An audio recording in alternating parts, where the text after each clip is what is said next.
Magandang araw sa inyong lahat at welcome sa aking channel.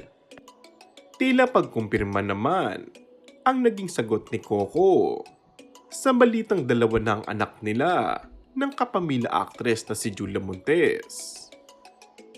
Hiningian ito ng reaksyon hinggil sa balitang ito, ngunit naging maiksi lamang ang sagot ng aktor. Kung ano siguro yung nakikita, iniisip ng mga tao, yun na yun. Masarap kasi na pribado yung buhay, tahimik, walang mga issue. Eto, masaya kami. Dagdag niya. Ang gusto lang namin ay protektahan sila.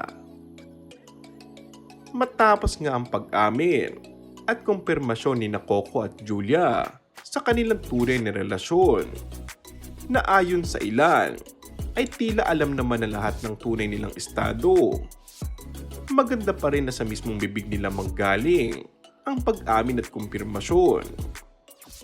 Una lang na booking ang 12 taong relasyon ng dalawa na nabuo noong 2011 pa nang magkasama sila sa isang serye sa ABS-CBN.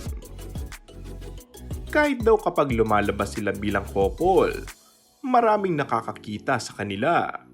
Subalit na panatili naman daw nila ang pagsasapribado ng buhay na meron sila.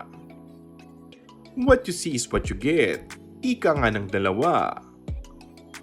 Matatandang hindi mamatay-matay ang chika na nanganak noon si Julia sa anak nila ni Coco.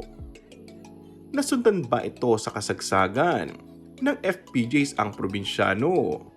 Kaya raw kaunti na lamang ang exposure ni Julia bilang si Mara. At ngayon nga ay ang bigla ang pagkawala muli ng aktres sa live ng showbiz dahil sa balitang buntis na naman muli ito sa pangatlong anak nila ng aktor. And that's all for our today's video. Kung bago ka lang sa aking channel ay mag-subscribe at pindutin na rin ang notification bell. Maraming salamat!